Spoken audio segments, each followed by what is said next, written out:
आज आपण बनवतोय नाश्त्यासाठी झटपट बनणारा आणि तेवढाच पौष्टिक असणारा मऊ मोकळा ज्वारीचा उपमा. डाएट करणाऱ्यांसाठी तर फक्त 1 चमचा तेल आणि अजिबात मसाले न वापरता बनवलेला हा ज्वारीचा उपमा नाश्त्यासाठी उत्तम पर्याय आहे. हा ज्वारीचा उपमा बनवण्यासाठी एका कढईमध्ये 1 वाटी ज्वारीचं पीठ घेतलं आहे. जे पीठ आपण भाकरी बनवण्यासाठी वापरतो तेच पीठ इथे मी उपमा बनवण्यासाठी घेतलं आहे. जसं आपण रव्याचा उपमा बनवण्यासाठी सुरुवातीला रवा भाजून घेतो, तसंच आपल्याला हे ज्वारीचं पीठ भाजून घ्यायचं आहे. मंद गॅसवर आपल्याला हे पीठ भाजायचं आहे. पिठाचा थोडासा रंग बदलेपर्यंत आणि त्याचा छान सुवास सुटेपर्यंत हे पीठ भाजून घ्यायचं आहे. कारण जेवढं आपण हे पीठ खरपूस भाजणार आहोत तेवढाच हा उपमा छान मऊ मोकळा होणार आहे. पीठ छान खरपूस भाजून झालं आहे. आता ते काढून घेतलं आणि त्याच कढईमध्ये 1 चमचा तेल घातलं. तेल गरम झालं की त्यामध्ये 10 ते 12 शेंगदाणे घातले आणि शेंगदाणेही चांगले खरपूस होईपर्यंत भाजून घेतले. शेंगदाणे भाजले की तेही तेलामधून काढून घ्यायचे आहेत. आता उपमा बनवण्यासाठी फोडणी करायची. त्यासाठी मी तापलेल्या तेलामध्ये 1 चमचा मोहरी घातली. मोहरी छान तडतडली की त्यामध्ये 1 चमचा जिरं घातलं. जिरं फुललं की त्यामध्ये बारीक चिरलेली 2 हिरवी मिरची घातली आणि ती थोड्या वेळासाठी परतून घेतली.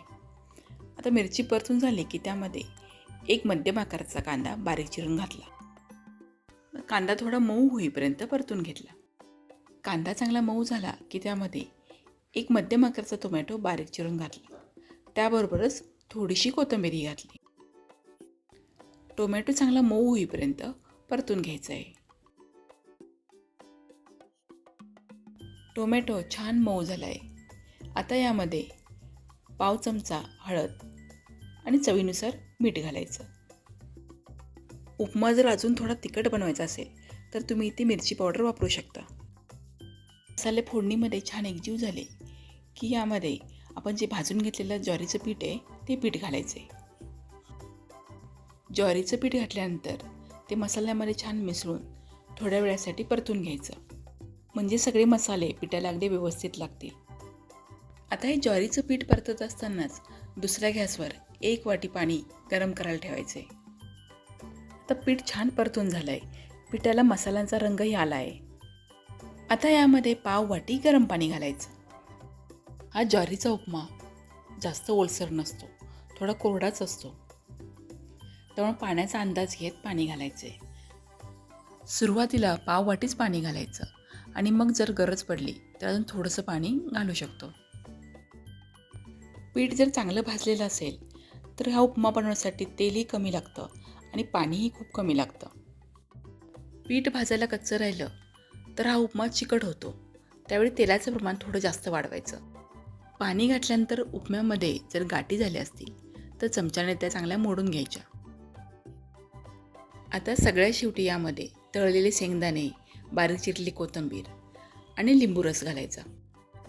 आवडत असेल तर यावेळी पाव चमचा साखरही घालू शकतो.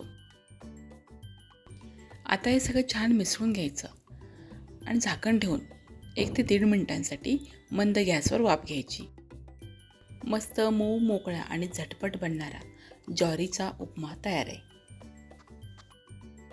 हा ज्वारीचा उपमा एकदा नक्की बनवून पहा आणि तुम्हाला कसा वाटला मला कमेंट करून सांगा. व्हिडिओला लाईक आणि शेअर करा. चॅनलवर नवीन असाल तर सबस्क्राईब करा. धन्यवाद.